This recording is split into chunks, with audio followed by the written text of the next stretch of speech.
We're going to call to order. And just a reminder, if you're going to have public comment, please fill out the blue comment card.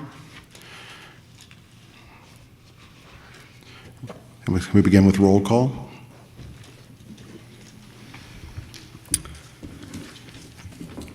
Hold on, Mayor.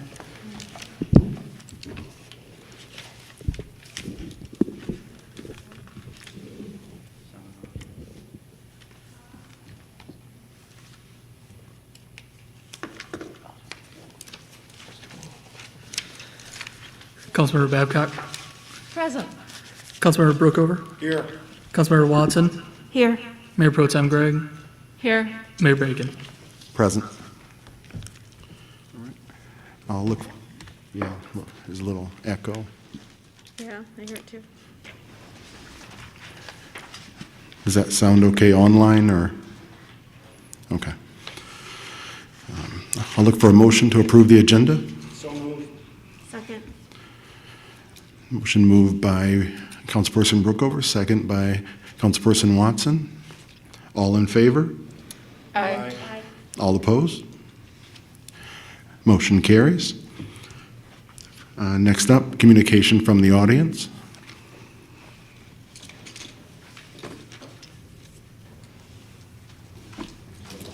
Hi, Alice Trigger for East Lansing Info. Just two things for when you get to the discussion of backflow and water and stuff. One is that I've heard from a number of readers that backflow valves cannot be snaked, which makes them extremely reluctant to do a backflow valve because it means you can't clear your drain if there's a clog. So that seems important. And I did a little reading. That apparently is true. I don't know. It's just something I'm hearing is that there may be people who are reluctant to do backflow valves. Related to that is the issue of the question of if you put in a backflow valve, are you screwing your neighbor who doesn't put in a backflow valve? Because you're keeping the stormwater from rushing into yours and it's going into their house. So that's another concern.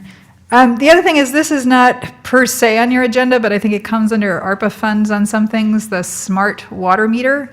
I am hearing from readers who have gotten the smart water meter that their water bills have gone through the roof. And I did some reading on that as well for other cities, and that seems to be a pattern. So I'm not sure the smart water meters are something that people totally understand in terms of why it causes their water bills, which are already kind of high, according to a lot of people, to go higher. So, thank you.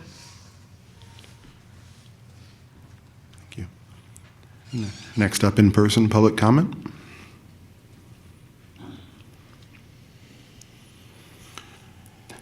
Anyone on the online system? There are no callers on the line. Communications from council persons. Councilperson Brookover. No, thank you. Councilperson Babcock. I hope everyone has a safe and happy holidays, and you'll see us again next week, but many of you will probably be out doing other things, and I commend you for that. Councilperson Watson. Okay.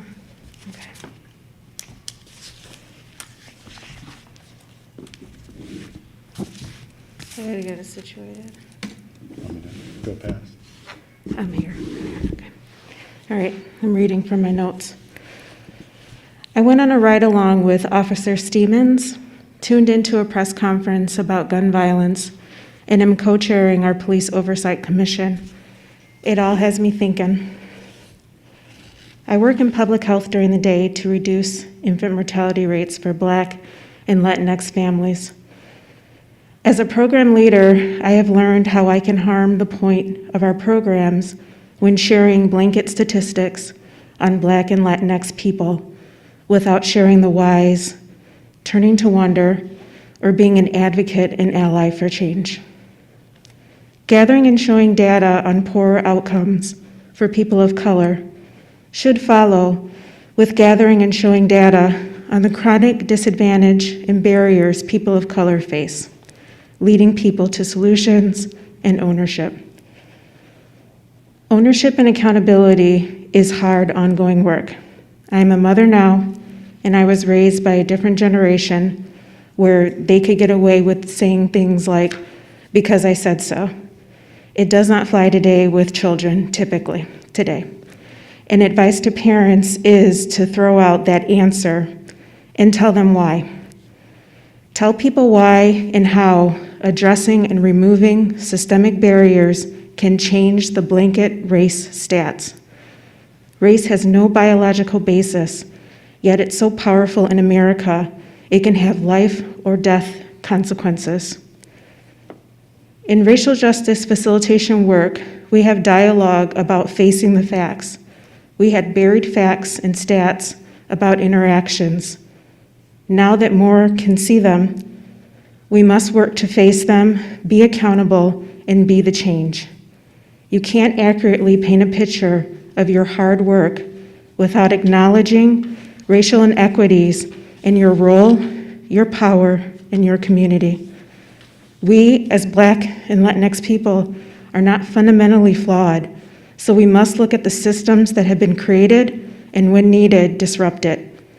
So wonder and ask yourself regularly, what is your role in maintaining systems? Where does your power lie to impact change towards justice? Repairing harm of an oppressive system is a circular combo of proaction, reaction, and using reflection.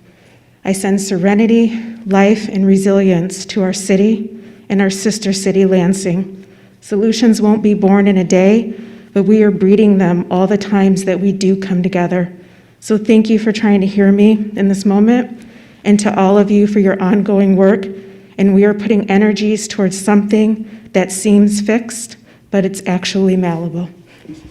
Thank you. Thank you. Mayor Pro Tem Gregg? I'm just going to let Councilmember Watson's statement stand and not say my simple thing I was going to say. Yeah, that was powerful. I'll start with, obviously, this holiday season, continue to shop and dine locally, supporting the local business owners, vendors, and restaurants during this time. Obviously, I'll continue to say that obviously they're still recovering from the impact of what's become a multi-year pandemic, and would love your support and, get in there, spend a couple dollars and support them. I want to give thanks to for the restoration of power and internet to both Board of Water and Light and to Comcast Xfinity. Obviously, still, this was a train power accident, but it still raises the questions that we will have to continue to have conversations around infrastructure in the future. Obviously, looking at the new weather patterns, 200-mile-long tornadoes crossing multi-states, and new challenges that we've never seen in this era, and many of them cataclysmic, obviously. So there's a lot of conversations that need to be had around infrastructure and how to support it. And at this point, it's obvious, if it was anyone's doubt, that internet's a utility, and the damage done when it's down at this point, particularly in a COVID environment, is both economic and seem to be mental health for a lot of families and a lot of other things. Not having access to the internet for work and family and play and other things. So just the importance of it. And just thank you for that restoration. I want to send out prayers and kind words to the people of Mayfield, Kentucky and surrounding Midwestern states impacted by the tornadoes. It's an area very close and dear to my heart. My family's from Kentucky, Paducah, Kentucky specifically.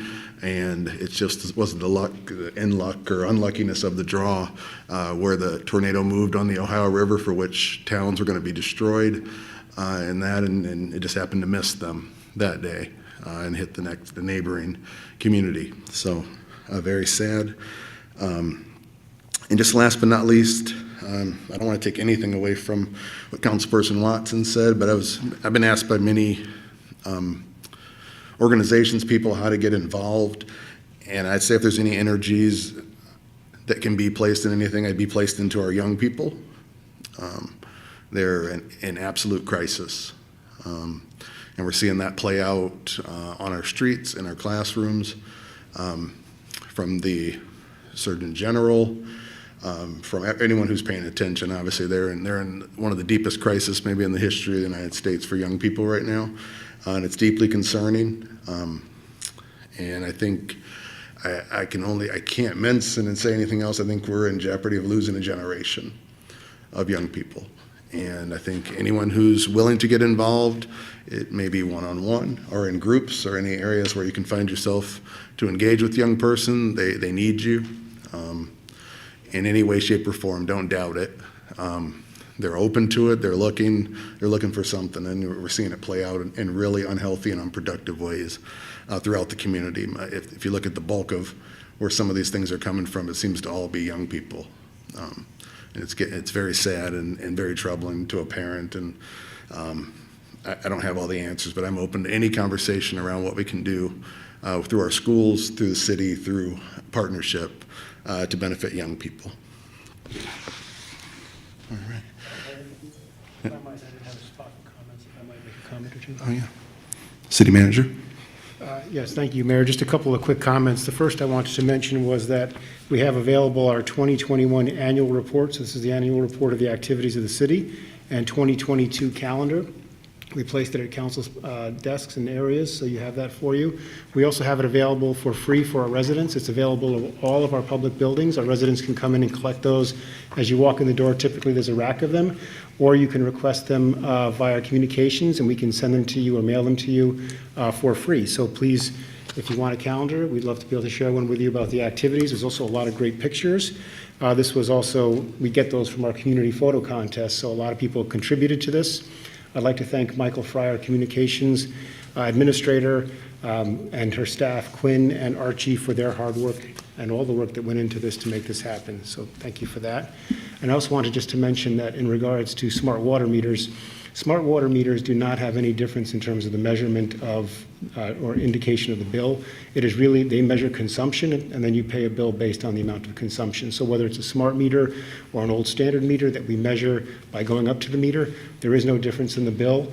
The bill would be what you consume. So I just want to recall that to people, that a smart meter really just lets us measure it remotely, and it has lots of advantages because we can bill more frequently, which means that if people have consumption issues, they get away, for instance, a flapper on a toilet that's running, it won't run for 3 months because you could have a monthly bill, and also that we could potentially have high utilization warnings for people, so you could email people and let people know there's consumption issues. So a smart meter really is kind of the future, and I think that people will find it to be a much better service and way to pay their bills. So I certainly encourage us to take a strong look at that.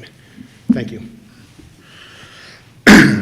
Next, item 4.1, quarterly lobbying update, third quarter 2021. That is just at the request of council. The lobbying report is there.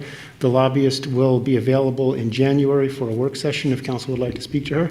And then we'll also do for another lobbying report, which is at the end of this month. So we should be getting one shortly as well. And we'll make sure that gets on the agenda as well in beginning of January. And City Manager, for the record, would you kind of give some guidance on institutional memory, historical record of kind of the role of the lobbyist for the public? So the lobbyist was originally engaged around the area of Public Act 289 funding. So East Lansing is a beneficiary, I guess you could say, of a lot of state land with the home of Michigan State University. And what that has meant for us for fire funding is that we have to provide fire protection to campus, but of course campus is not taxable. So P 289 was to provide that you had to provide fire service, but also a funding mechanism to make up for the fact that you didn't receive property taxes.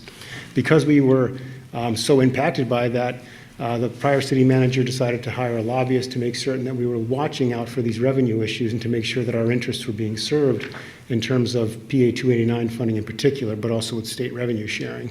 So primarily the lobbyist is engaged around the issues of revenues, city issues like rental housing licensing, which has become a sort of perpetual issue, and these sorts of issues that are may pop up from time to time at the state legislature.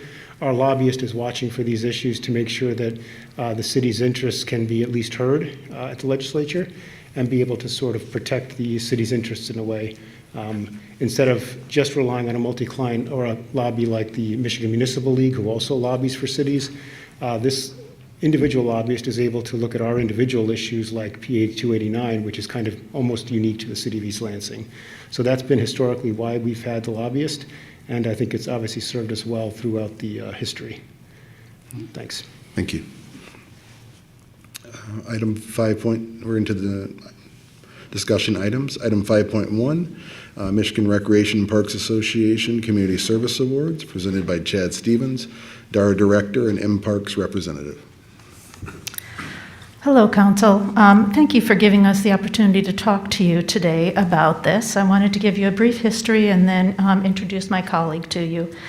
The Michigan Rec and Park Association, first of all, is the professional organization for those in the parks and recreation field in Michigan. Each year, the Michigan Rec and Park Association presents community service awards to individuals and groups throughout the state of Michigan who show outstanding support to public recreation and park programs in their communities. The Community Service Awards recognize the countless contributions of friends groups, department volunteers, and parks and recreation advocates in the local community. Park and rec agencies who belong to the Michigan Recreation and Park Association are invited to nominate partner groups and individuals for this recognition on an annual basis. The City of East Lansing submitted nominations in both 2020 and 21, and in both 2020 and in 2021, and we are pleased to announce that our nominees received awards. The Community Service Awards are generally presented annually at an awards ceremony that's typically held in April. However, because of the pandemic, the 2020 and 2021 awards ceremonies were canceled. So tonight, what we'd like to do is to take an opportunity to acknowledge these individuals who received awards, these highly deserving partners of ours, and share this honor with you. With me today is Chad Stevens. He's the director of the DeWitt Area Recreation Authority, and he is a member of the Michigan Park and Rec Association Awards Committee. So he's going to share with you now our award winners, and we'll be presenting an award to them. Thank you. Good evening. It's my honor to be here, especially in person after having our awards canceled 2 years in a row. We are in the business in Parks and Recreation of bringing people together, and in this climate, it's very difficult to bring people together, and it's really nice to be able to actually see people once again and meet them face to face. So thank you, Wendy, for the kind introduction. And tonight I'm honored to present 3 awards for those who have served the city of East Lansing. Our first award goes to the Bailey Community Association for partnering with the city of East Lansing in the Bailey Park Redevelopment Project. The BCA works tirelessly to promote the project within the neighborhood and to start the park vision with the residents.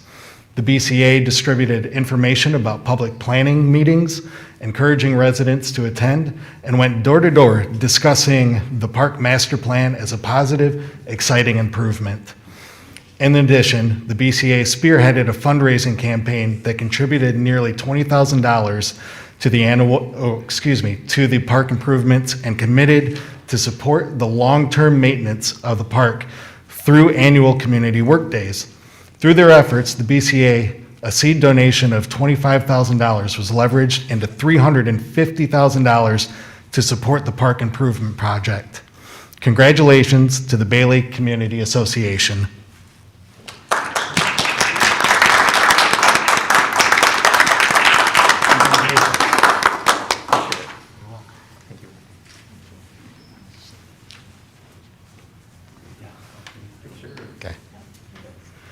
Our second award goes to the Spartan Ambassador Program in recognition of their works to strengthen the relationship between MSU students and permanent residents of the greater East Lansing community. Ambassadors serve on committees, engage in volunteer opportunities, and connect off-campus students to the resources they need to be good neighbors and successful students.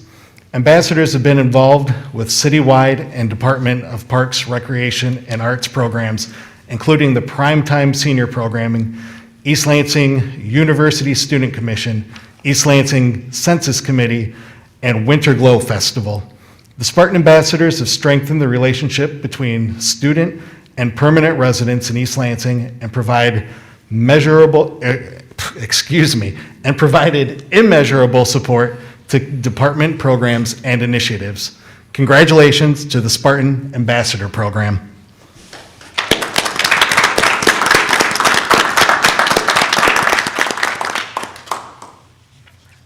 Thank you. Could I speak on Sue's behalf? Yeah. So some of you who know me are wondering why I'm accepting this award. But I am accepting it on behalf of the students, and their leader is Sue Webster. And she did pass along, and thank you to here. So I wanted to just share her message to you all. The Spartan Ambassador Program, now referenced as the Community Relations Internship Program, provides an opportunity for students to fully engage in their college communities, working to solve problems and build assets. Students bring a vibrancy and engagement to town-gown relationships, and we are honored to be heralded by mParks for our commitment to public service. We are grateful for this award and remain committed to public service in East Lansing and beyond.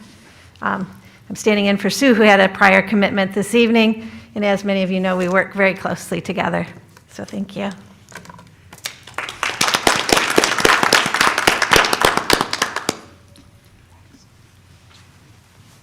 Okay, our last award goes to David Brower, who's not here tonight, for his significant support to East Lansing Summer Solstice Jazz Festival. A program of the city's Department of Parks, Recreation, and Arts, the Jazz Festival is a 2-day multi-stage festival celebrating the best in local, regional, and national jazz music. The festival draws 8,000 to 10,000 attendees annually, requiring significant support from volunteers. That's where Dave comes in. Dave serves as the lead volunteer and volunteer coordinator for the festival, putting in countless hours to ensure each volunteer shift is staffed and providing direction and guidance to volunteers throughout the weekend. The festival just wouldn't be the same without Dave's leadership in this area. In addition to supporting the Summer Solstice Jazz Festival, Dave can be counted on to volunteer in support of other community events, including the city's popular Winter Glow event. It's clear to us that Dave is committed to creating positive experiences through community events for East Lansing community members. Congratulations, David.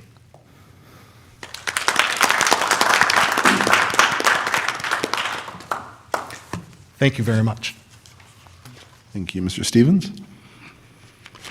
Item 5.2, discussion of Downtown Development Authority's camera installation project. Mr. Cummins. Yes, good evening, City Council. Here on the agenda item tonight is kind of an overview, a summary of the Downtown Development Authority's security camera installation project. Staff just wanted to come and have an open discussion and get input from City Council and kind of gauge, try to determine whether or not we're heading in the right direction and whether or not we're aligning with your priorities. So, as you can see in the memo, the DDA approved an allocation of $40,000 to install cameras in 6 different locations throughout downtown, mainly along Albert Avenue. I informed DDA that I would come before City Council and have this discussion to gauge that level of support prior to moving forward. So that's why we're here tonight, and I just want to have that open dialogue. Just give you some background. About 2 months ago, if you recall, we've been involved in the Place project for about a year. A lot of those activities that we've done with the Place project have been pilot projects. And we did a little pilot with 2 cameras at the Division Street garage. We are learning from that, and we want to expand the number of cameras downtown. And so you can see in your packet that the general locations are Bill Sharp Park, the Albert Garage, kind of pointed towards Albert and Grove Street. Another one on Albert Garage pointed towards Ann Street Plaza, the west side of the Marriott Plaza, the east side of the Marriott Plaza, and also the 500 block pedestrian alley. So with that, I'd be happy to answer any questions you may have. And I just also want to note, Captain Chad Conley is here this evening as well to answer any questions on behalf of the police department.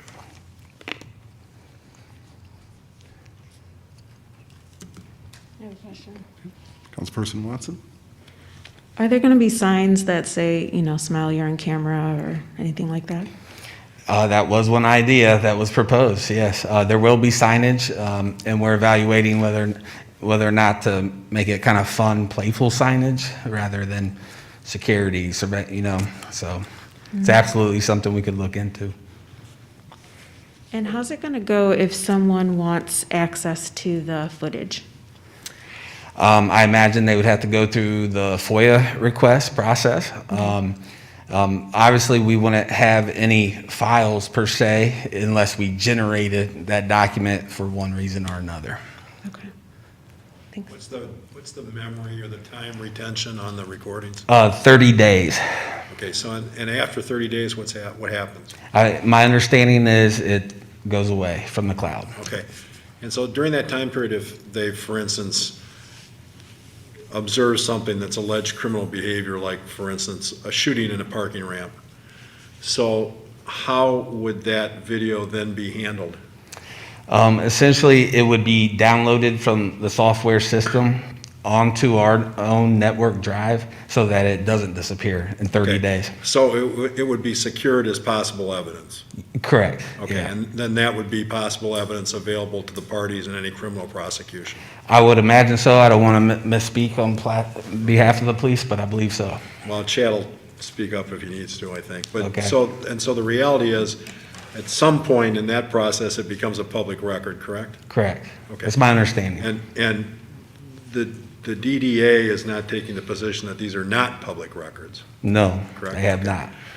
But the issue here is that they're a public record in existence for a certain period of time and then they disappear? Well, again, I would have to lean on our city attorney for this, but my understanding is you have the video footage that be recorded in the cloud. If there's no reason for us to access that footage because no event or incidents occurred, it would just disappear, right? And so we wouldn't actually have that file, document per se, to produce for a FOIA request. Okay, so it's not retrievable from the cloud after 30 days? I don't believe so, but I could certainly look into that. And did y'all get other bids for these cameras? No, well, we were exploring bids, and then we met with our IT department, also our parking department. We have an existing software system, existing license, and an existing vendor.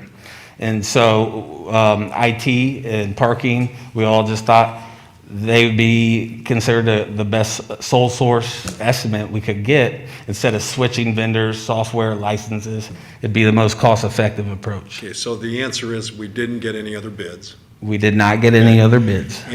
And I take it then we don't really know what the other bids might be, correct? Or if Correct, they're available. yeah. Okay. And then I have some recollection that at some point in my negligible career as an attorney, that the county or the county sheriff's department did a large contract for cameras of some kind, maybe 5-7 years ago. Okay. Is this the same company? Do either of you guys know? I'm not familiar with Okay. the county. Thank you. Contract. Yes, Councilmember Babcock. What were the factors in choosing these locations? So we are activating a lot of public spaces in these locations along Albert. We're growing as a community. We're having more people come down. And so we felt like these were the most active locations to place those cameras. Let me just interject. Go ahead. Is active with regard to pedestrians or traffic? Just activities, pedestrians, gathering, Okay, people gathering. But we have accident data for all intersections in East Lansing, correct? I can't speak to that, I'm not sure. Okay. And so as far as you know, that data did not enter into the selection of the spots? We met with the police department. We evaluated the most active spots to place the cameras, and these were the locations that were identified. Okay, I'm not trying to put you guys on the spot, but how do you define active? Arrests, pedestrians, I guess that's what I'm trying to figure out. For me, it's defining where a lot of our placemaking activities are going to occur. Okay. For the police department, I imagine it's where crime incidents occur. Okay. Just to jump in, we talked about doing it in places where people were gathering, so plaza areas where people were moving, with the biggest area of concentration of pedestrians, people standing, people milling about, people enjoying the plaza areas. That's the areas that they focused on, and it wasn't related to traffic of vehicles. It was related to traffic of people walking. Thank you. I'm sorry, I interrupted. That's all right. I'm sorry, Mr. Cummins. It only sounds like cross-examination. It's me and Brookover. I'm just genuine. So I noticed, though, that none of them are on Grand River. Correct. And part of this is sort of Mr. Brookover's question. I guess we'd all define activity different ways, right? Correct. As you said, you'd think of it where placemaking is. I'm looking at it from a placemaking perspective. Where are people gathering? Where can we help add a tool to the toolbox to keep people safe? The police department would, but I also think of where a lot of the bars are. Maybe this is a point of reference from the 1980s, but that whole like land shark drunken zone seems to be on Grand. I see a scent from Mr. Connolly. I wonder if we should also have them on Grand River. I'm not opposed to the cameras. I just wonder if they're in necessarily all the right places, how we define them in different ways. And right before Chad chimes in, I just want to say, this is just, we can always expand. We're still learning. This is just the beginning. If we determine we need more in different locations, we'll evaluate it from there. And if I may say so, Mr. Cummins, that's one of the best things you've brought to this city, is you start things and you're always willing to revisit, expand. They've been good ideas and you've largely expanded, but you're not afraid to pivot, and I admire that about you. I appreciate that. Thank you. I would definitely second that. Adam's done a spectacular job of bringing a new life and a new energy to our downtown, and a lot more people gathering and bringing business into the city, and he's been very successful at that, and I commend him for that. Specifically, when we start talking about the law enforcement aspect of this, there's a couple things that we've weighed out. With the new developments that we've had in the downtown over the last couple of years, it's really changed the dynamic of where people gather and where we're seeing crowds, where we're seeing some of the events that are concerning in the later hours. Not so much at 6 o'clock at night when the placemaking things going on, the crowds tend to be very, very positive, a lot of good energy, kids down there, families down there playing, pickleball and beanbag tossing, really positive things like that. But the dynamic that has been created with the new high rises and with the travel corridors has really condensed our late night crowd into really a confined space. And that confined space is really essentially MAC and Albert, or Charles and Albert essentially, to about Abbott and Albert. That's where we're seeing the most crowds, along the Albert corridor. So that's where these initial cameras, and speaking with Adam and the DDA, are going to be the most benefit. I completely agree that if this expands, Grand River Abbott, Grand River Macy are other very viable locations. But right now, for what we've seen in the late night hours, these locations definitely would give us the most advantage. And when we talk about law enforcement aspects and cameras, it's a very sensitive issue, and we understand that and respect that. But we really look at this in a two-pronged effect. In law enforcement, we really look at things in the detection aspect, which is us actually intervening, catching acts occurring, and then the deterrence aspect, when we start talking about the signage and letting people know that there is video there is things. That really has a much better effect, and an effect that we definitely in law enforcement prefer. We'd much rather have people be aware that these things are there and let them know, not a great idea to violate some law or thing like that, so it doesn't become an issue. That's ideal. I've had the benefit of being operating under an influence instructor for about 25 years, or 23 years, and I've always preached that deterrence is 10 times better than detection. you know, in any given law enforcement environment, there's only a certain number of law enforcement officers available to police usually much, much larger crowds. So deterrence has a much better effect. And that's what these cameras really bring, and is the strength for the city and the community, is that deterrent effect more so than the actual detection portion of it. These cameras are not going to be something that law enforcement sitting there monitoring 24/7 by any means. We aren't even going to be doing that. They will be used if we have major events for investigative purposes, like Mr. Brookover spoke about. And in terms of once they become part of a criminal investigation, they will definitely be retained by all the scheduled retention laws, subject to FOIA, like any other type of investigative evidence. I think the question was raised in the DDA around law enforcement access in real time. Yep. Was that something that is accessible to this system? Yeah, one of the real benefits of this, and sorry, I'm loud enough as it is without that microphone. One of the real benefits of this is that while we're not going to be able to have the manpower to have someone sitting there constantly watching this video, nor does our community want or warrant that. What it will be able to do is, if we do have an incident, we'll be able to get into that system. It's not housed by the police department, it's not our property, but one thing that Adam was really passionate about, and Caleb in the parking division were passionate about, was making sure that this could benefit our community in a totalitarian kind of mindset. It's not just for this thing at 5 o'clock at night, and just not for this thing at 5 p.m. You know, I've done a bunch of research on these cameras, and kind of what we find is, while there is those traditional law enforcement aspects that you think about that can be beneficial, it can also tell us when our trash cans are getting overflowed during major events. And we can have city services come in and fix those problems too, that become public nuisance problems. So it's not just singular in its path. We're trying to look at this in a multifaceted way so it benefits the whole community and the whole city. I think the second question, probably more to Adam. Building off the former system, I know how technology is, and right now with the supply chain, is there fear of an obsolescence or that kind of thing as we're moving down the road and we're trying to expand and, you know, making sure we have access to the next gen, or how do we do that moving forward? That's a great question. It hasn't been a problem so far. Just met with the vendor a couple weeks ago. No problem on supplies. I can certainly check in as far as future and the potential to expand, what that may look like. But so far, it hasn't been an issue.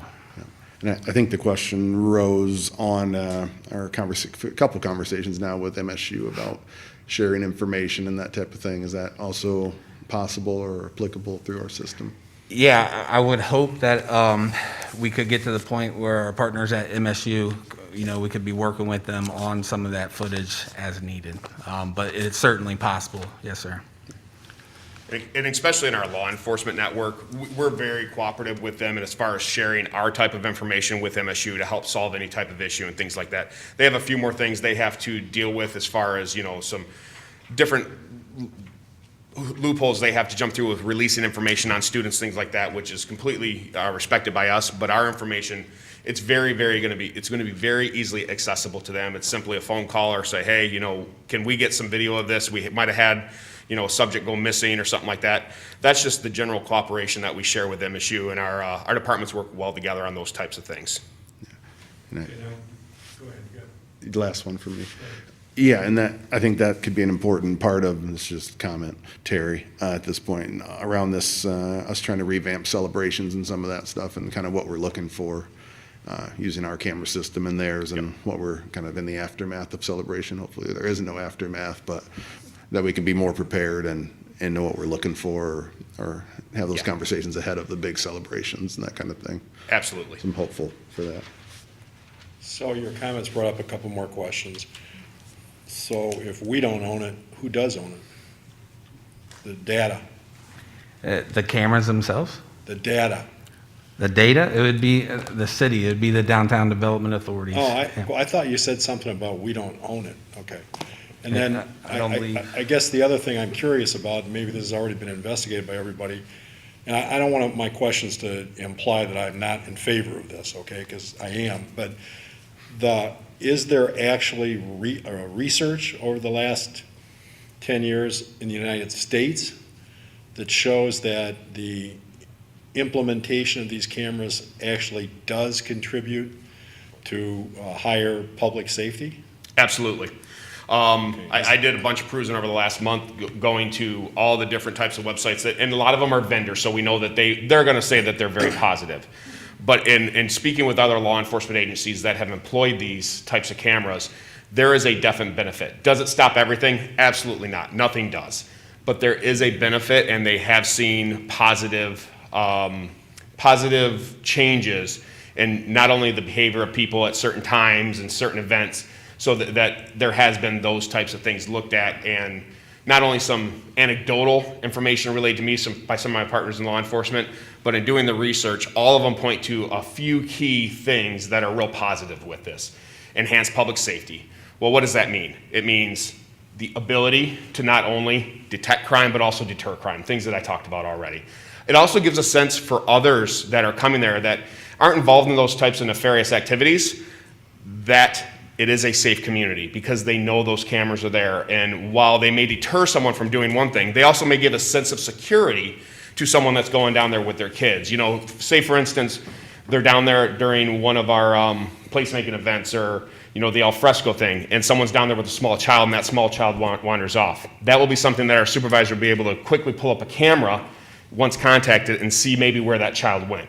So there are some of those benefits too, not just for the criminal aspect, but also for the community service aspect, and those are the important things to focus on. With all due respect to you, I think you don't understand my question. Possibly. I realize that there's sharing of information between law enforcement, but what I'm asking, is there some accurate academic or other study that has looked at these in the United States in the last 10 years and has drawn conclusions with regard to a decrease in crime? Are you, I understand you went and looked at stuff.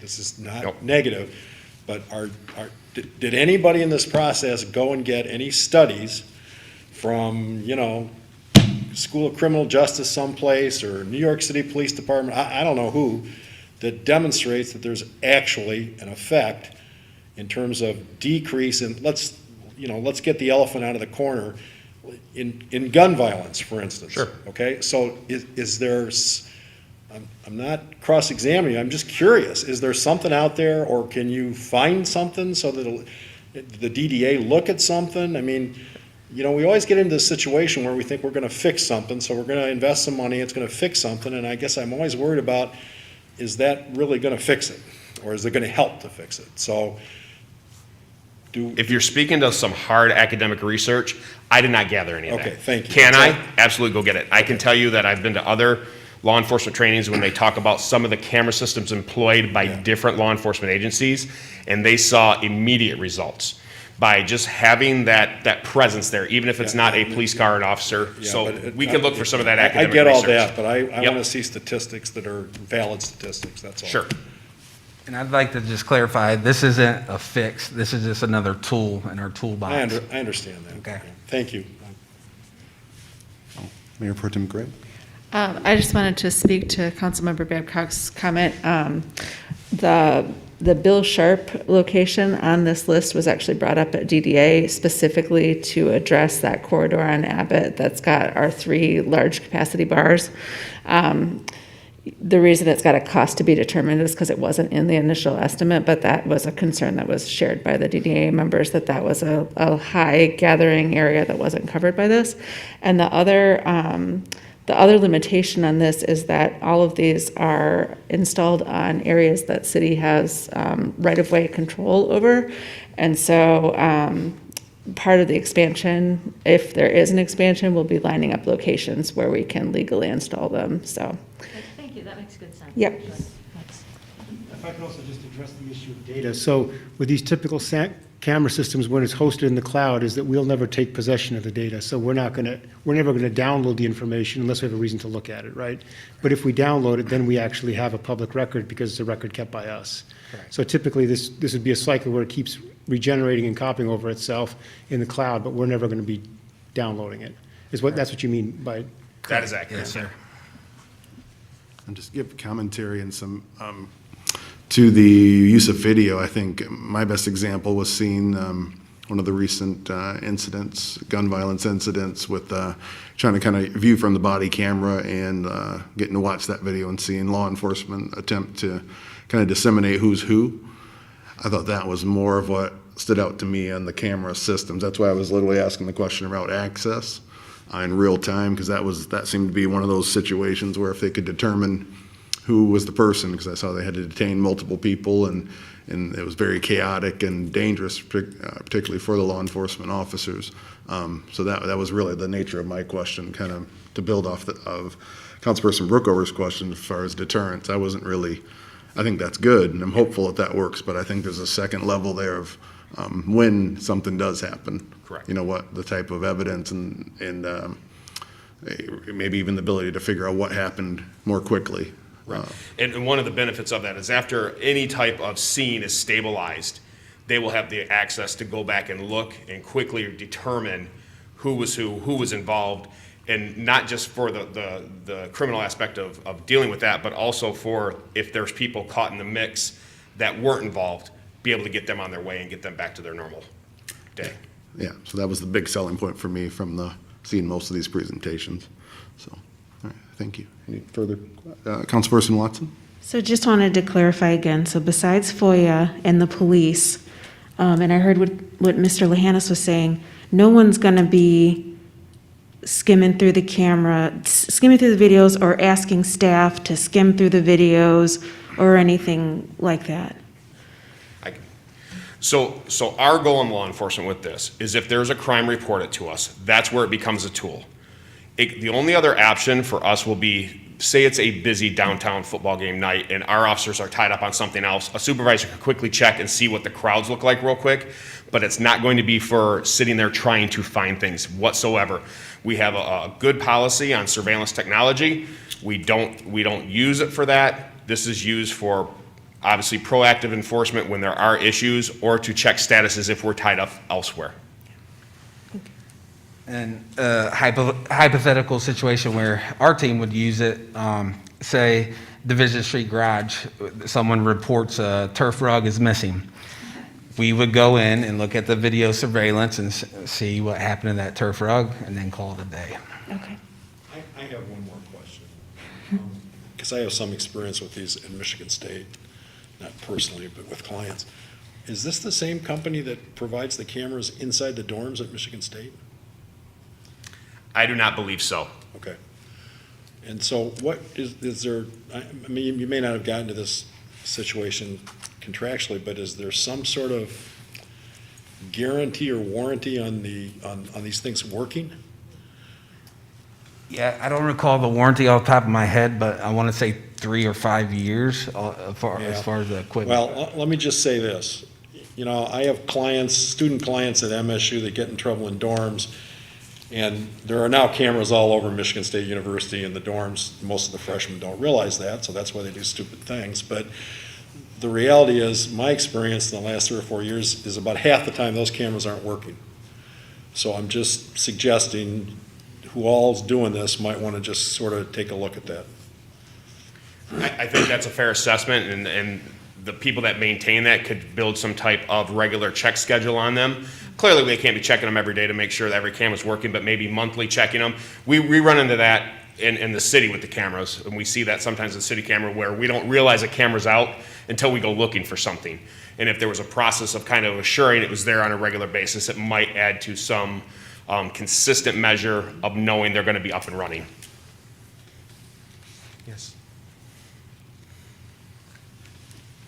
Can we inquire into the reliability of this particular, or if we were to take bids, I mean, reliability would be something we'd expect them to answer for. I imagine if we're looking at this one company, we'd have some idea of their track record of reliability, even if we just look at how many little stars they have on their Amazon reviews, right? Yeah, so this product we're using is what our current parking system operates under, and has had good success with it. So we do have some past personal experience using this company, using the system, using the cameras, and we have good track record of these cameras, the serviceability, and the workability of them. Thank you. So we're not walking into it blind, essentially. It's also the same vendor, same software, same license, same cameras that we use in the refuge rooms throughout downtown that the Downtown Development Authority operates. So we have that track record as well. And have they been reliable? Yes, to my knowledge, yes. Thank you. Thank you, guys. Thank you. On to item 5.3, discussion of city attorney proposals and the next steps.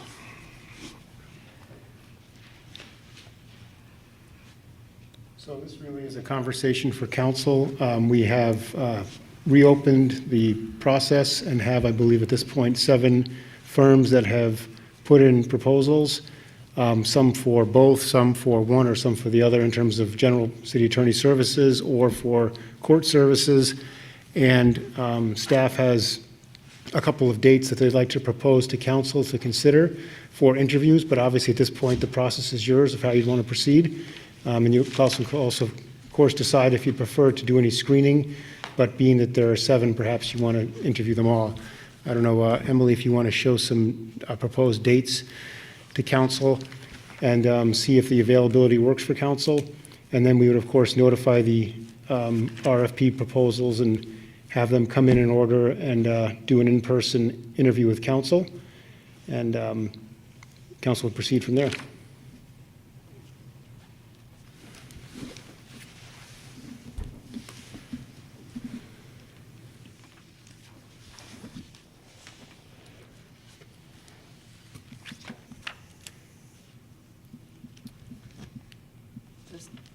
Will law firms have a choice if they want to be in person or virtual? We intended to ask them to come in person. If council's here in person, that they should be in person because the work will be in person. Okay, So, thank you.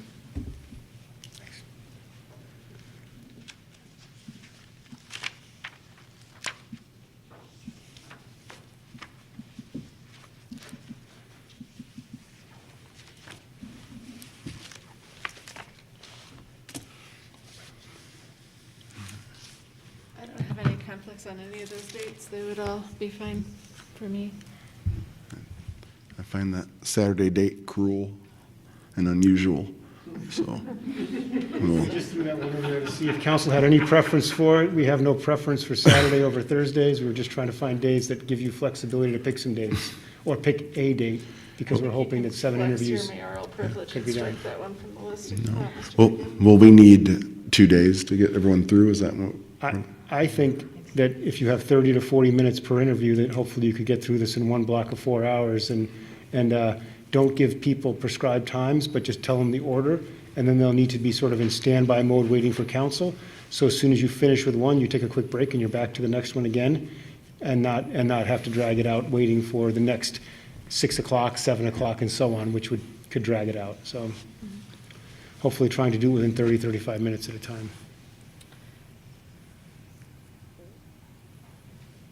Are they going to have a standby section? Say again? Is there like a standby spot for them? Like, Well, we certainly could have that, so the preference would be if you don't want them in the room during that time, we could request that. Of course, it's a public meeting, so they could be in the room, but we're not planning to televise it, so you could just say we'd request that the applicants wait outside in another room. We've got a lot of rooms in this building, obviously, for people to wait. And then you could have the interviews alone. Of course, like we mentioned, it is a public meeting, but typically, I'm sure the applicants would respect that request and not be present. I think maybe a day we could use the large upstairs or something where they could stage. Sure, They certainly. were trying to kind of, I can put out my best days, the 5th or 6th for me, if. Can I suggest, in the interest of trying to move this forward, we interview everybody, and look, these are attorneys.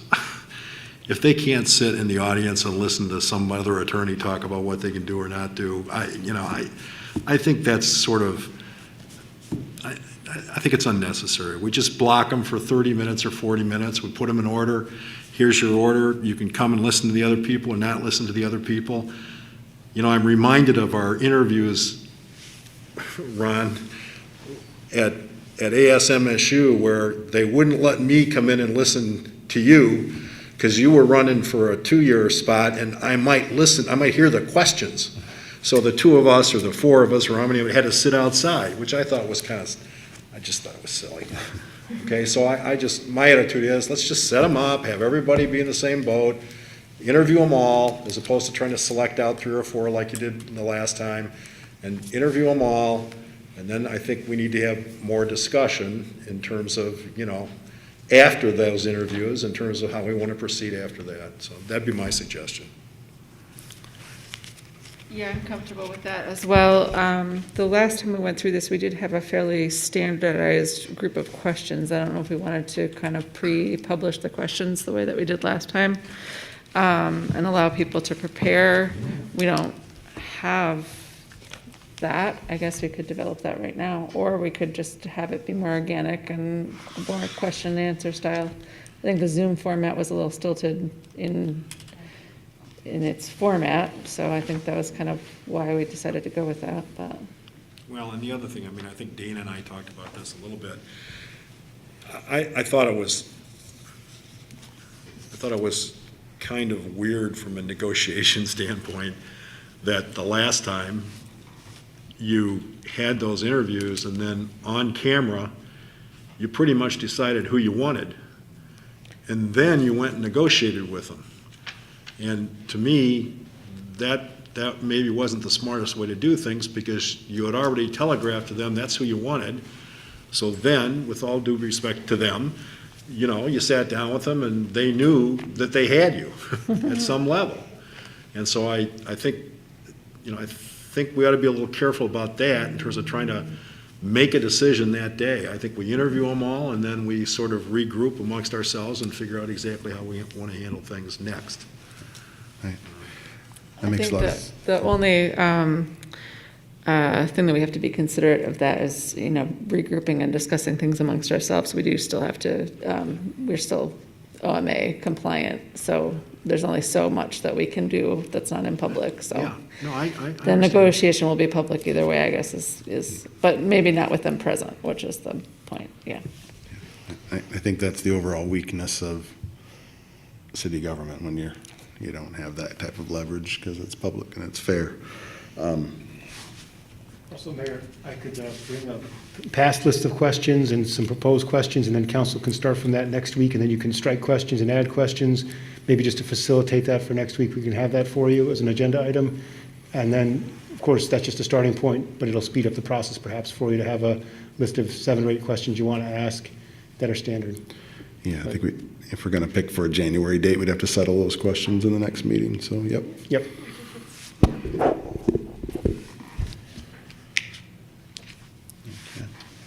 Any more questions or commentary around this? I guess, does anybody have preferred dates? You said the 5th and the 6th was Either fine of for those, you? yeah. I'm totally okay striking Saturday. It's already stricken. I knew I'd like you as mayor. Yeah, it's gone. All of the other dates are fine, available, as is Saturday, but why? But Mr. Bacon says no, so we have to There you respect go. that decision, yeah, It's a sorry. basketball game. Yeah, there's an MSU game that day. Not at that hour. Noon. And of course, I think, Council, I think the ending point would be a bit flexible, because we'd have to obviously get through the interviews at that point, but we're just trying to set out a block of time so you know that you have a block of time. Can you repeat that? What'd you say? That hopefully we'd be done by that period of time, but that if you were not done, you might want to continue. We wouldn't put an ending point for the meeting. So if you had to go to 9:15 or 9:20 to finish the interviews, you'd want to do that, of course, but we're just trying to figure out to say that you'd have the whole evening blocked off, and that the applicants would know that they're going to be going sometimes between 5 and 9 at night, and they've got to be here ready to go during that time, would be the goal of trying to put that schedule there. Does anybody have any interest in starting an hour earlier, like at 4 o'clock, or is that impossible for people? That works fine with me, I'm fine with 4. I kind of want to be respectful to people's work schedules, but as well, I think, as I'm thinking it through, from a January perspective, I think if everyone can do that Wednesday, we'd shoot for it and keep the Thursday open in case there's any That could be weather, that could be many things by January 5th of that day. And then if we could have the 6th available for any overflow or any, people not being able to make the appointments or that kind of thing, that can be our backup plan. And then you could also come back on January 11th, I think, for our regular meeting and make a decisions if you need that meeting for deliberation or something of that nature. You have a meeting coming up the next week, your regular city council meeting. So that obviously works for the 5th or the 6th. So would you like us to focus on the 5th then as the date? And did we say 4 or 5 o'clock? We'll stay with 5 o'clock just to be fair to people's work schedules, and that we're just coming back from break for some people, so it may be tough. And I think we're accustomed to being here late at times. So, yep, Wednesday, if that works for everybody. Does Wednesday work? Yep. Okay, we'll start there. So we can notify the applicants and we'll bring questions back for you next week for final decisions. Okay? Sounds great. Anything else, Emily, that we have to do on that? Okay, thank you. Next up, item 5.4, discussion American Rescue Plan ARPA funds. Okay, thank you, Mayor. So this is actually the third conversation of American Rescue Plan Act funds. We came to council on October 12th for a discussion-only meeting with a first preliminary look at what we thought perhaps ARPA could be used for. We received some good feedback from council, made modifications to our plan in terms of sequence and prioritizing, came back on November 16th for a discussion-only meeting, and heard more feedback from council. At that point, we discussed going out for public input and had a pretty extensive process that we wanted to share the results with you now, and also some more reprioritization from that input as well. So we'll just go through the slide presentation.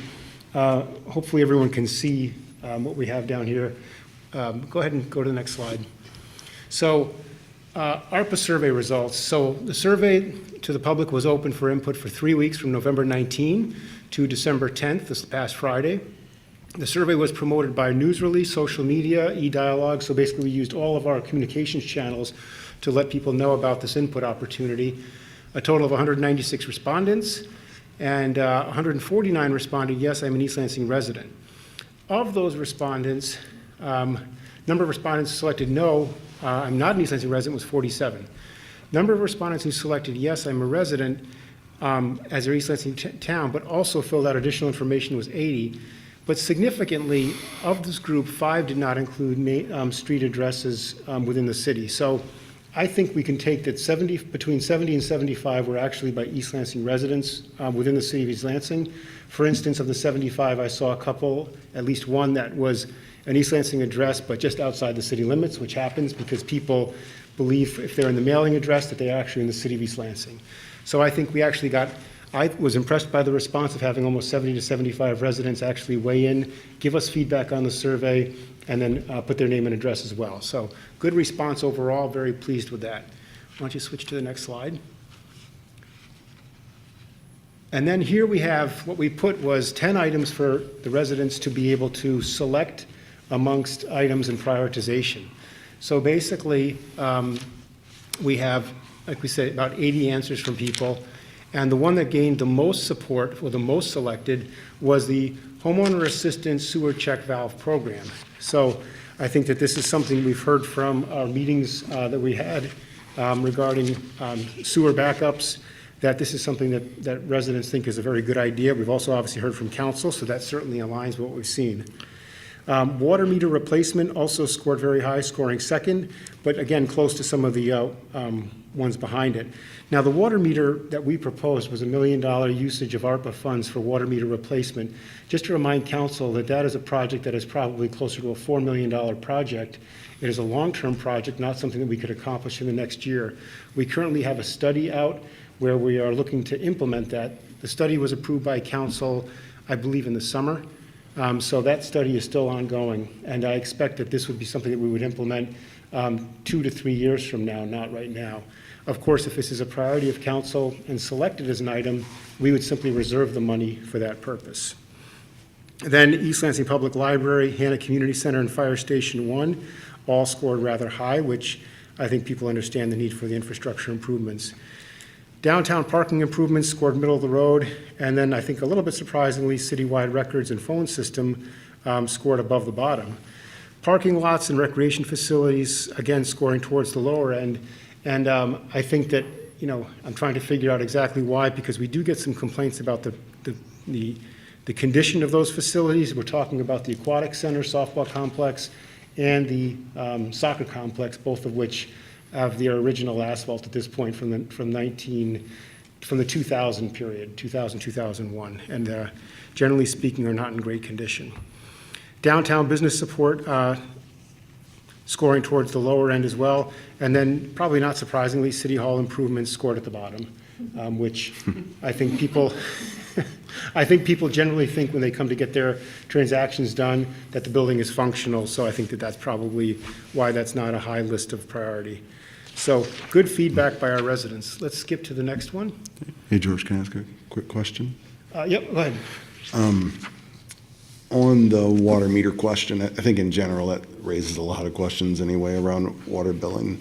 As we're moving even to consider that process, could we have perhaps a presentation on Yeah, on the water bill in general? I think it's probably one of the most esoteric things that a city does, and people are like, why? Yep, And I we think can certainly, as a talked part of about the budget process, or even before that, have a discussion on how the water billing works. Of course, when we get this study back on water meters, we're going to have a lot more discussion with council before the implementation of these happens. So there's steps to go. We're not at the point where we're ready to say we're going to these water meters at this point, but we certainly can have a conversation about water billing as well. Well, I'm thinking, in my mind, is particularly if we move to a monthly billing system, even though it's probably an improvement, it just creates more exposure. And that's when people feel like some of that's probably the annoyance of that frequency versus the quarterly billing cycle. I think maybe some conversations need to be had about how that number's determined and that kind of thing. I do think that if you look at the monthly billing being an advantage, if we have a quarterly water bill that goes to $200 or $250, people are surprised by that. If you divided it by 3, it's not a very high bill. It's less than your cable, less than your cell phones, and it's basically all the fresh water that you could drink and utilize in your house immediately available.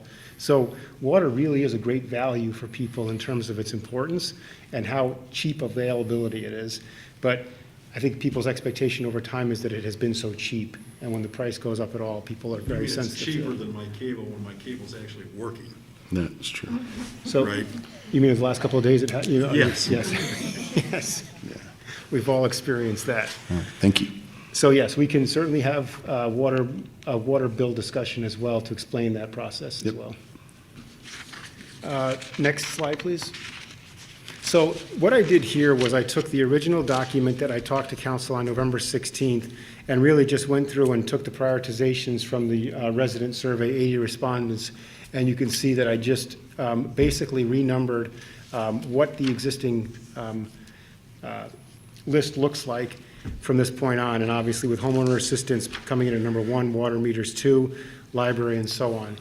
And then this has caused me to do a reordering of our existing recommendations, and we'll go to the next slide for that. Now, this is basically a reprioritization based on all the information we've heard, again, from council, from our residents, and what we think we can implement in terms of the needs of the organization. And again, we see the homeowner assistance check valve at the top, and then water meters, library, Hannah Community Center, fire station, and parking facility repairs. The highlight in green is to emphasize that these are areas that we think that could be implemented or should be implemented more quickly, and as a first step, leaving the things at the bottom, citywide records management, parking lots, downtown business support, and city hall for later discussions. And then, of course, initiated in 2023 again for later discussions as well. This represents about $4.5 million of ARPA funds, which is a portion of about $12.1 million. So we think that this list, again, is helping us to get to a more and more focused level in terms of what we think we should accomplish, in terms of what our residents want, and also what the feedback we've heard from council. So again, trying to pare the list back to things that we should be starting. Next slide. And then we came up with, there was an opportunity for residents not only to do our selection, but also to offer commentary. So we tried to go through and batch this in terms of themes and areas that are of emphasis from our residents. I think the best thing and certainly now that you have them in front of you in the packet, is to go through and read each of the 50 or so entries and see what people said. But we actually tried to go through and sort of batch it so we could do some analysis. And I think a lot of this does fall along the lines of the prioritization that we came up with. And the interesting for me is that other areas, for instance, hazard pay, water infrastructure improvements, placemaking, business support, homeowner support, are things that can be addressed through other programs or have been addressed through other programs. So, and this, for instance, hazard pay, I think, is something that, from our perspective, is best left to the bargaining process, and is something we would address in bargaining. Flooding, stormwater mitigation, climate change initiatives, infrastructure, green spaces, we know that there'll be more dollars coming down from the federal government for infrastructure. So we feel good that there's going to be sources of funding for these areas. If we look at business support and homeowner support, these are areas that the city has had pretty extensive programs supported by council, initiated by council over the past 18 months. We've had a number of different business support programs. For instance, for 2 years, we completely eliminated the license process for businesses, about $85,000 per year. We also did direct support through the DDA to businesses in terms of grants. We also, of course, had our homeowner support for utility rent and for mortgage assistance. Those programs have been utilized but still have funds available. So there are a lot of things here that hit upon areas that we are taking care of in other programs, or there will be hopefully money coming down. I can see, for instance, that placemaking, while it was very much enjoyed, did not score very highly.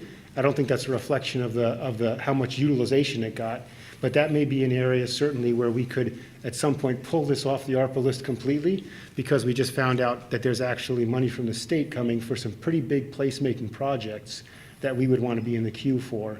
So again, opportunities to get money from elsewhere and use this ARPA money in places really where it can have the best impact for the city of East Lansing. So that's something that, again, the number of times 17, 16, 9 is the times that things were mentioned by people in their survey responses. But again, all of that information is there in your packet, so you can go through at your leisure and see what people say. And, there's also, we have two separate packets here. One is the 80 responses and one is 196. Certainly to look at both and see what people say. I think that if you get to the 196, you're probably getting to people who have an affiliation with the city, maybe they're employees of the city, or they have other interests in weighing in. So I think both of those packets could have very good information for you. But we just tried to narrow it down for the 80 responses from what we thought were residents. So any questions about this? I had one question. I know that we did do some mortgage assistant, rent assistance, utility support assistance. How do we have information on how those funds were utilized? Were they fully expended, I guess, what we had budgeted for those? They have not all been fully expended. I know we've had, I don't have the information off the top of my head. I know they've been well utilized, but there's still funds available. There's still like funds the city available. manager said. So we can follow up on that tomorrow morning and get you the exact numbers. Okay, thank you. Okay. Next slide. So in terms of next steps, obviously I already mentioned the full survey results for residents and non-residents are all included in your packet. So certainly take a look at all of that information. Tonight, after this, we intend to discuss the check valve program and some of the parameters of it.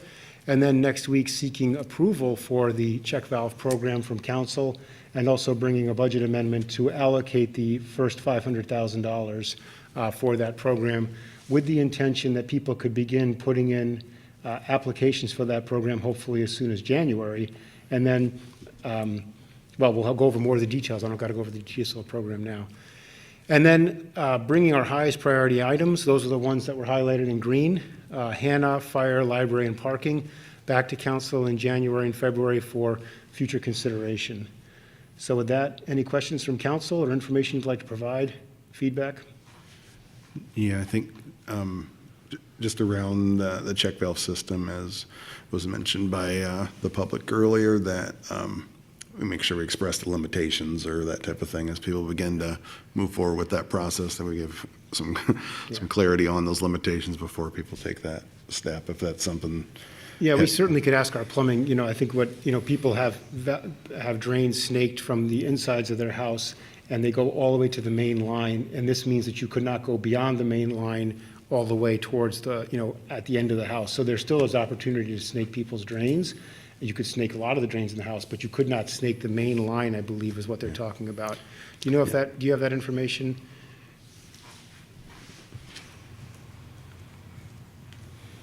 I came up here all the way to say not specifically that information, but I do know that there's different check valves for different situations. There's automatic check valves, your backflow preventers, that work automatically. There's manual ones to where you could go out and, there's maybe a larger storm coming in that you could physically turn it. That wouldn't have any of the mechanisms in place. I am not a plumber by trade, so I don't know all of the different details, and that's why licensed plumbers do need to get involved into this situation to discuss these options with each of the homeowners to see what's best for them. That was my concern, if they had more sophisticated root systems, big old tree in the front that's gonna rip right through. It would be a benefit Annually. to the residents to check out their system as a whole. So what we're talking about essentially is homeowners having this work done, contracting with a plumber, having this work done, and then being reimbursed for the part that is reimbursable. Yes. So we're not, sending a city employee out to involuntarily install this in people's houses. They would have a full Absolutely not. consultation with their Correct. plumber of choice. Correct. Before they made this decision. Yep. So, okay. Yep. Do you want to just go to my slide? George, the other thing, I guess, it's sort of what Ron was talking about, but I've had some experience with these in different houses in East Lansing, and I guess I'd like to see something in writing from somebody that's qualified that says they actually work. Yeah. Because I'm well aware of the fact that various qualified plumbers have been going around the neighborhoods trying to sell these things to people and everything else, and I just anecdotally, I have some concerns about whether they really actually work. And so I'd like to see some data on that if we have that, because I don't want to tell the public we got $500,000 for them to spend on something that it's not going to work. Yeah. And they're going to be mad at us for that, so. Yeah, I do think that it raises a good point that the homeowner has to make a decision about how far they think they need this. If you have a situation where you never have a problem, you'd probably not want to put a check valve in because it's a maintenance issue. It can be an issue that of reliability, things can get caught on it. It's not an issue you just want to start putting them in every house. But if you have a problem with backups, it provides an additional line of defense and reduces the likelihood of a backup. It is not a foolproof system by any stretch, but we certainly can see if we can find additional information and make sure we put that information as disclaimers. Also, it's not uncommon for cities to have check valve programs where they assist homeowners in putting them in. So it is something that is done somewhat widely, that cities assist in this area. And again, not making the decisions or saying you should do it, but it's available if people want to do it as a measure of protection. Any questions, or should we switch? The next topic is the check valve program, so if there's no further questions about this, we can certainly switch over to that one. Small comment. Thank you.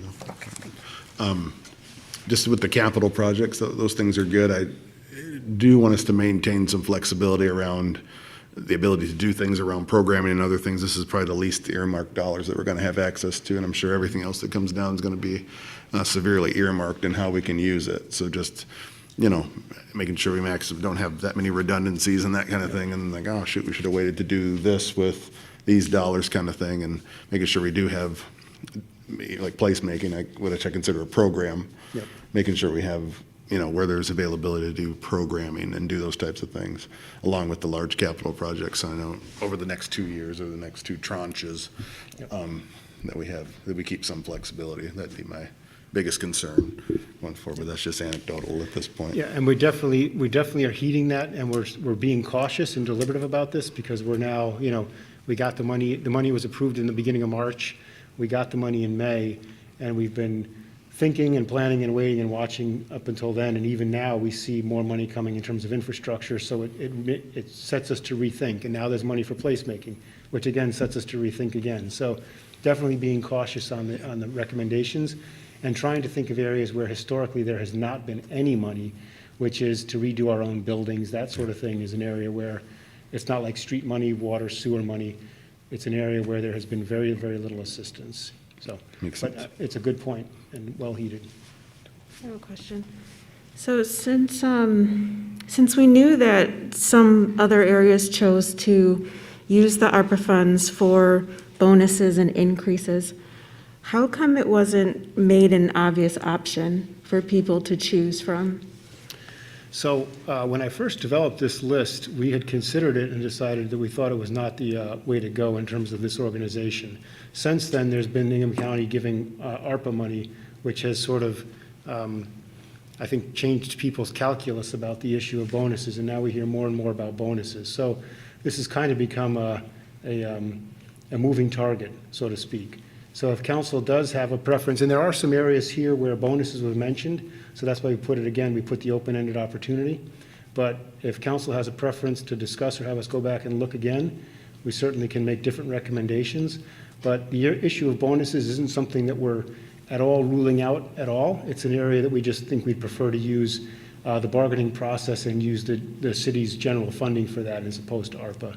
But this is a decision, again, for council, of course. Thank you. I would have the same question, but relating to sidewalks. I continue to hear horror stories about people wiping out and getting some pretty serious injuries from falls.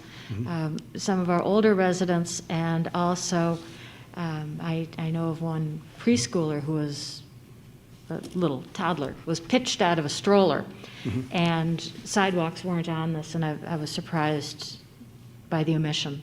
Yep, we certainly could look at that and come back again if council wants us to look at a recommendation to add money to our emergency sidewalk or beyond our emergency sidewalk, our regular sidewalk program, and expanding that. That certainly could be an option.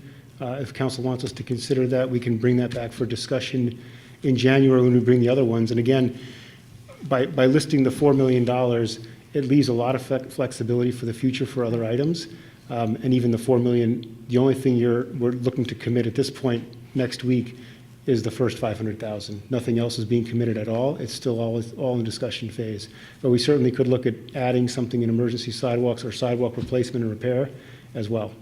I would appreciate that. I mean, that's one of the great things about this community are the neighborhoods and the way people Walkability. walk around. They get to know their neighbors. They walk downtown, that sort of thing. So thank you. Yep. I think that leads us right into item 5.5. Great.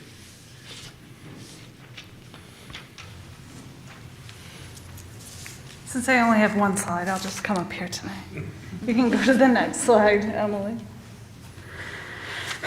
So just to put together some details affiliated with what this homeowner assistance or property owner assistance program for backflow installation would be. Obviously, we're going to utilize, initially that $500,000 set forth by the American Rescue Plan Act funds.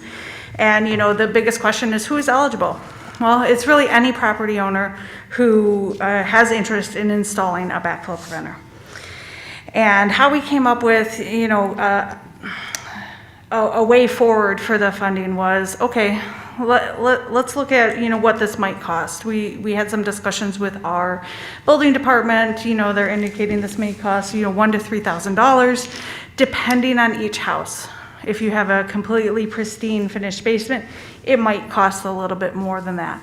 So just starting with that preface, so the city would cover 100% of the first $1,000 that was spent by the property owner. They spend $1,000, they would get that first $1,000 back. Anything over $1,000, we would do a 75% match up to a total maximum match of $3,000 per parcel or per property. So how does this program work? So the property owner would hire their own contractor of their choosing to perform this work. They would obtain a plumbing permit from our city's building department. And once the final inspection has been done on the property and the installation is approved, the property owner would be issued the reimbursement. And based on the ARPA fundings, there's a contingent in there that we can utilize the funds going back to March 3rd of 2021. So if people have already installed a backflow preventer, they could be eligible for this funding as well, but they do have to have had it permitted and inspected by the city of East Lansing. That's it. I mean, you know, I'm trying to make this as simple as we can. Obviously, this would be put into a policy resolution for review and approval next week. And I'm open to any questions. Yes. Make sure my math's correct. I'm just the quick math. So basically, $3,000 project, $2,500. Homeowner's responsible for $500 Absolutely. of the initial, up to $3,000, and then from that point, they're responsible the rest of the way if it's more extensive than the $3,000. Correct. So if it costs $10,000, you know, we're only putting forth $3,000 as our match. If it costs $2,000, the homeowner's responsible for $250. Yep. Well, this isn't really a question for you, I think it's for George, but the terminology you guys are using through this talks about residents. Does this also include businesses? I'm trying to, I tried to put property owner instead of Okay. residents. I probably said residents, but I would think it would apply to any property owner. Is that true, George? That's where we're envisioning it. I would say residents by habit, so property owner certainly would be, I can't see why if someone had an office or an establishment and they're connected to our sewer, why they couldn't avail themselves of the program, so. So I can get one from my office that had 3 inches of water in it? Okay, and what about a building that has maybe more than one, aren't there some buildings that have more than one outlet or drain or whatever? Or am I wrong on that? Typically, in separated, they'd have the, obviously sanitary and storm, you know this, and I would say some larger developments may have multiple connections to the sewer. So I think that would have to be a case-by-case basis on how we would address that. If it's one parcel, or in one property owner, or if it's separate property owners. Okay, I think we need to think that one through, George. Yep. Speaking of businesses, if someone owned, say, a home in Bailey and a business on Grand River, they could seek reimbursement for adding I always think of check drains. I always want to call them click drains because the one I was using as a prop kept clicking. You could use this program to install a check drain anywhere you owned the building, right? Correct. Your business on Grand River, your house in Bailey. Okay, so if you also had multiple rental units, multiple residential rental units, we would also use this program, correct? I actually think we may want to actually consider if it's a commercial and there's multiples, maybe we want to consider a limitation so that there's enough money available for multiple homeowners rather than, because some people may own 50 houses in the city, and would we give away 50, so that's an area we probably have to consider, but I'm glad you raised that issue, actually. Yeah, some people actually own 90 houses in the city, So they could use up all of that's sort of our why money. I'm bringing all this up, before we start rolling something out. That's a good question, and we should certainly consider that in the policy, because the first amount of money of $500,000, if everyone uses $3,000, would do about 165 homes. So we would want to consider that probably before. And does the council have a preference or some way of weighing in on that? If there's someone with a multiple commercial, we may want to limit that until we make sure that the individual owners can get through and have a chance to go in for the money as well. My only point is, if you're asking us, you're thinking about having us vote on something next week, I just think we need to consider that before we start voting on something, so. Well, the only problem is just the challenge of, then we're into January and we're getting close to spring and people may not have time. So we've tried to prioritize getting this money out to people as quickly as possible. But certainly we can take more time and go back and think about it, but. I think those, if we're talking about a property owner that owns 90 houses, yes, that is an individual landlord, but each of those 90 houses have people living in them that would be impacted by a sewer backup. So I think there's that to be considered as well. I think, something about you could put in for, one property per person until the demand slacks, and then if there's additional, then people could put in for additional properties. I'd say, in my mind, or do we kind of triage them by severity? Kind of like what you've done, the people who are most impacted already would get some type of preference or that kind of thing if they had proof of damage or something like that, and then we'd kind of move through the course of that, or the most affected areas or the most flood prone areas perhaps we look at in that order, and then kind of triage out from there. That might be a consideration. Nicole, I don't know if George or Nicole, if you know this, did we have multi-residential buildings, like large apartment buildings with, dozens of apartments have black water backups? Or did they just get, I know we had ones that were flooded with overland flooding, but I don't know if we had sewage backups in. I believe we had some, but I don't know the severity of Okay. it. And with the, Mayor Bacon, in regards to your comment, that would require us to kind of vet the properties before they would go forward with, getting the contractor and getting the permit. So that's another step that we, it's not to say we can't take it, but that's another step that we have to add to the full process and how that would be taken care of. I'm trying to think that people may not have all reported. I mean, generally, people, if it's a sewer backup, report it to the city, but they may not have reported it. It is possible. There's also that, absolutely. Yeah. So we wouldn't be aware. I'm not familiar with a plumbing permit, so does that cost money, or does that take 10 days or anything? So with our plumbing permit, yes, it would be money, and that money costs, is the cost to cover the inspection, our staff time to be able to go out on their inspection. So it's still part of that, cost to be able to install. So the cost of the $3,000 that we're providing, or up to $3,000 that we're providing to parcel would be, the permit cost would be affiliated with that. So that'd be prorated minus the cost of inspection in that, on the, No, it would still be up to the contractor to get that. So it'd still be up for the homeowner and contractor to pay the permit cost. got it, okay. And generally, when contractors are bidding, they're generally including the cost of the permit in their bidding price as a cost of doing business, and then that.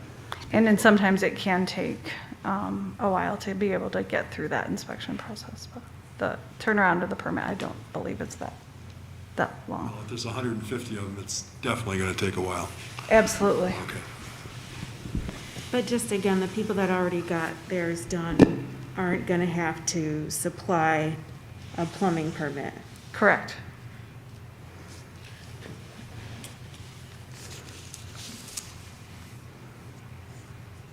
Did you have any comments about what the person had said about the snaking and the, screwing your neighbors up? Absolutely. I mean, you can't necessarily snake through the backflow preventer. That is a true statement. But there are other options that can be done, again, under the purview of your licensed plumber. Maybe it's maybe you put a clean out on the downstream side of that checkout valve to be able to clean from there to the street.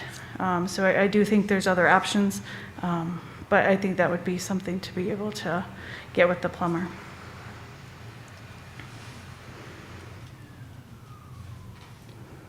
Any further questions? Thank you. Thanks. There's no further comments. I'll look to adjourn. All right, meeting adjourned.